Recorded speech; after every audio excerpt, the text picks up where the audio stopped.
ससुराल की गरीब रसोई में राशन भरने वाली चुड़ैल बहू।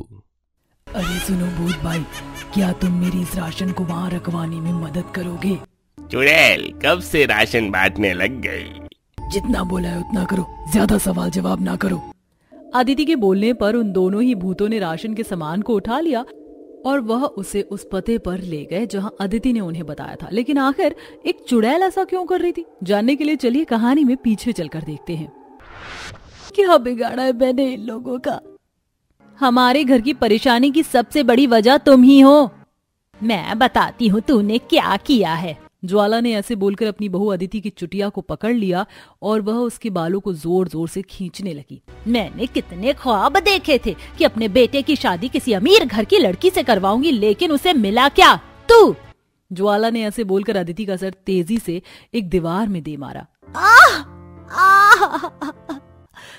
अभी ज्वाला अदिति को मार ही रही थी कि उसी वक्त अदिति का पति वहां आ गया। देखिए जी, ये लोग मुझे बुरी तरह से मार रहे हैं। अच्छा ऐसी बात है, माँ इसे और मारो। लखन की बात सुनकर पूरे परिवार ने उस बेचारी को बहुत मारा। अदिति ज्वाला की बहू थी। ज्वाला एक गरीब औरत थी जो अपने इकलौते बेटे की शादी किसी अमीर लड़के से करवाना चाहती थी, लेकिन बहू के रूप में उसे गरीब परिवार की बेटी अदिति मिल गई, जिससे कि एक गरीब परिवार गरीब ही रह गया और अब ज्वाला अदिति को सता कर उसे उसके मायके वापस भेजना चाहती थी।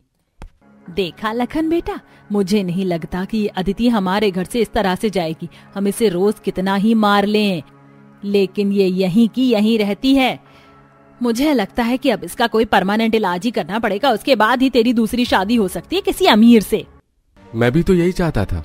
पूरा दरिंदा परिवार अदिति को दुनिया से ही भेजने का प्लान बनाने लगा।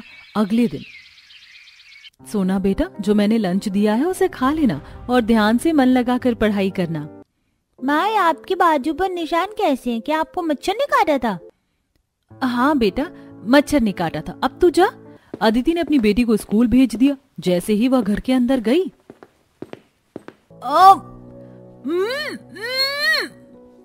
छोड़ो छोड़ो मुझे। अरे रूबी, जल्दी से इसका मुंह बांध। लखन ने खुद ही अपनी पत्नी का गला पकड़ लिया और अपनी बहन से उसके मुंह को बांधने की बात की। रूबी ने जब अदिति के मुंह को बंद कर दिया, तब लखन ने अदिति को उसका गला घोंटकर मार डाला। माँ, ये तो सच में मर गई। अब बताओ कि क्या करना है? करना क्या, इसे जाकर कमरे में डाला और जब रात होगी तो इसे दबाएंगे। ज्वाला के परिवार ने किसी को भी अदिति की मौत के बारे में खबर भी नहीं होने दी। उन्होंने सारा दिन उसके शव को एक कमरे में बंद रखा और रात होते ही लखन उसे एक खाली जगह में दबा आया।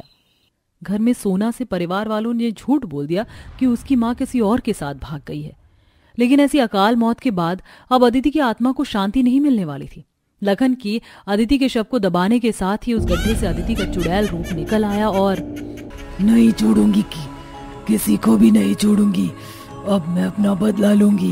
इन लोगों ने मेरे साथ कितना गलत किया, लेकिन मैं हमेशा चुप रही, पर अब ये लोग अपने गुनाहों की सजा भुगतेंगे। लगभग 1 महीने बाद, आज पूरा 1 महीना बीत गया। इस 1 महीने में उन दरिंदों ने मुझे एक बार भी याद नहीं किया, लेकिन ये सुकून भी उन्हें मैंने ही दिया था, क्योंकि सुकून के बाद अगर दर्द मिले तो दर्द और भी ज्यादा होता है। तैयार रहो, मैं आ रही हूँ। अदिति ऐसे बोलकर अपने ससुराल वालों की तरफ जाने को निकल गई। वो पेड़ों को कूदते हुए जा रही थी और कूदते कूदते ही वो अपने ससुराल की झोपड़ी पर आ गई, जहां उसने देखा, देखूं तो जरा क्या कर रहे हैं ये सभी दरिंदे। हे भगवान, ऐसा लग रहा है आज तो ये भूख मेरी जान ही ले लेगी। दादी माँ, मुझे बहुत ज्यादा भूख लग रही है। मेरी बच्ची, मैं तुझे क्या खिलाऊं? अदिति अपने ससुराल वालों की स्थिति को देखकर हैरान रह गई। अरे ये क्या, इन लोगों की तो हालत बहुत ज्यादा बुरी हो गई है। इन लोगों के लिए तो मुझे बिल्कुल तरस नहीं आ रहा, लेकिन मेरी बेटी, मुझे लगता है कि अब मुझे ही कुछ करना पड़ेगा। अदिति ऐसे बोलकर अपने ससुराल की छत से दूसरी छत पर चली गई, जहां से उसने अंदर देखा तो बस एक औरत थी जो सो रही थी। मौका अच्छा है, ये सो रही है, यहीं से राशन ले लेती हूँ। अदिति ऐसे बोलकर उसकी रसोई में उतर गई और उसने उसके घर से आटा, दाल, चावल वगैरह ले लिए और उन्हें वह चुपके से अपने ससुराल की रसोई में रख आई। माँ, देखो रसोई में तो राशन रखा हुआ है। क्या? लेकिन राशन कहाँ से आया? हमारे पास तो फूटी कौड़ी नहीं है जो हम आटा भी खरीद पाए। हो सकता है ये भगवान की हमारे लिए मदद हो। रोटी बना ले। ज्वाला के बोलने पर उसकी बेटी रूबी ने रोटियां बनाई और सबसे पहले उन्होंने रोटी सोना को खाने की। अदिति भी ये सारा मंजर देख रही थी। अपनी बेटी की अपने ससुराल वालों को फिक्र करते हुए देख उसके मन में उनके लिए थोड़ी सी दया आ गई। ये लोग मेरी सोना को खाना खिला रहे हैं। अब अगर मुझे मेरी बेटी को भूखा नहीं सुलाना है तो मुझे इस घर में राशन का इंतजाम करना पड़ेगा। मैं नहीं जानती इनके ये हालात कैसे हुए, लेकिन अपनी बेटी के खातिर मैं ये करूंगी। अदिति ऐसे बोलकर अपने ससुराल से निकल आई और सारे गांव के घरों से उसने राशन चुरा लिया। राशन चुरा कर वह एक सुनसान से इलाके में ले गई जहां। अरे सुनो भूत भाई, क्या तुम मेरी इस राशन को वहाँ उस लखन के घर रखवाने में मदद कर दोगे? चुड़ैल कब से राशन बांटने लग गई? जितना बोला उतना करो, ज्यादा सवाल जवाब ना करो। अदिति के बोलने पर उन दोनों ही भूतों ने राशन के सामान को उठा लिया और वह उसे उस पते पर ले गए जो अदिति ने उन्हें बताया था। बहुत बहुत शुक्रिया भूत भाई, तुमने मेरे यहाँ तक मदद कर दी। अब आप लोग जा सकते हो। अदिति के बोलते ही वो दोनों भूत वहां से चले गए और अदिति उस सामान को मौका देखते ही अपने ससुराल की रसोई में रखाई। अगले दिन। अरे ये क्या हुआ? बहन कैसे चिल्ला रही हो? ज्वाला जी, मैंने कल ही अपने घर में राशन भरवाया था, लेकिन जरा देखिए तो सही, मेरी रसोई में आज कुछ भी नहीं है। इनकी रसोई में राशन नहीं है और मेरी रसोई में अचानक ही राशन आ गया। क्या हो रहा है? अरे बहन, क्या कोई चोर आया था? मेरे तो रसोई का सारा राशन ही चुर गया है और गांव में सभी घरों में यही हल्ला मचा हुआ कि किसी के घर में भी राशन नहीं है। ज्वाला जी, क्या आपके भी घर का राशन चोरी हो गया है? नहीं, मेरे घर का नहीं हुआ। ज्वाला ऐसे बोलकर अपने घर को वापस आ गई। सारे गांव में यही चर्चे थे। किसी के भी घर में राशन नहीं था। ये सुनकर ज्वाला सोच में पड़ गई, लेकिन किसी के भी समझ नहीं आया कि आखिर उनकी रसोई में राशन आया कैसे था। ऐसे ही लगभग 1 महीने तक सिलसिला चलता रहा और एक दिन अदिति ज्वाला के घर में राशन रख रही थी कि तभी उसे रूबी ने रंगे हाथों पकड़ लिया। चुड़ैल, माँ जल्दी आओ चुड़ैल। रूबी ने चिल्ला चिल्ला कर सारे घर को सर पर उठा लिया। उसकी आवाज सुनकर जल्दी से ज्वाला उसके पास आई और, कौन है तू? क्यों आई है यहाँ? जानना चाहती हो सासू माँ कि मैं यहाँ क्यों आई हूँ और कौन हूँ? सासू माँ सुनते ही ज्वाला के पैरों तले जमीन खिसक गई। उसे अपने सारे पाप याद आ गए थे। वह डर कर अपने घुटनों पर गिरते हुए बोली, तू कहीं अदिति तो नहीं?